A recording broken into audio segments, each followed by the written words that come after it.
Premier vidéojournal de 2026. D'abord, je vous souhaite une bonne année. On commence au port de Québec parce qu'il y a une portion de 60 mètres du quai 25 qui s'est effondrée hier. Il y a une autre partie, une autre portion de 40 mètres qui menace aussi de se retrouver dans le fleuve. Pour vous situer, là, le quai 25, il est à l'extrémité est de la pointe à Carcy. Il donne sur le fleuve et sur l'embouchure de la rivière Saint-Charles. Il faut dire par contre que ce quai-là n'est plus utilisé pour le transbordement de marchandises en raison de son piteux état.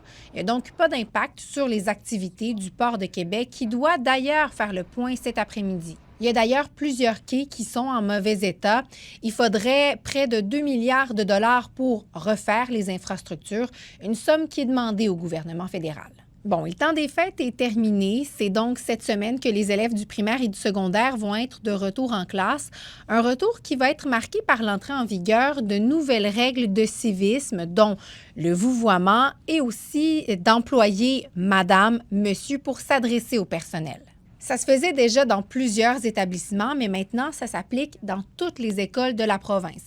En cas de manquement, il y a des sanctions qui sont prévues, de l'avertissement jusqu'à la suspension et à l'expulsion. Et ces règlements-là, ça divise la communauté éducative. En fait, on craint que ce soit difficile à appliquer et à faire respecter. Du côté de la ministre de l'Éducation, Sonia Lebel, elle tente de se faire rassurante. Elle soutient qu'il y a moyen d'appliquer les règlements avec discernement. Quand on parle d'appliquer un règlement avec discernement, on doit le faire au cas par cas. On doit s'assurer que l'application stricte du règlement ne crée pas plus d'enjeux que de ne pas l'appliquer. On termine ce vidéojournal en parlant de sport parce que les qualifications olympiques pour le patinage de vitesse longue piste se poursuivent jusqu'à demain au Centre de glace de Québec. Et il y a des athlètes de chez nous qui sont en bonne posture pour les Jeux olympiques de Milan-Cortina. Rose Laliberté-Roy, qui est originaire de Saint-Étienne-de-Lauzon, elle a remporté l'épreuve du 1000 mètres hier.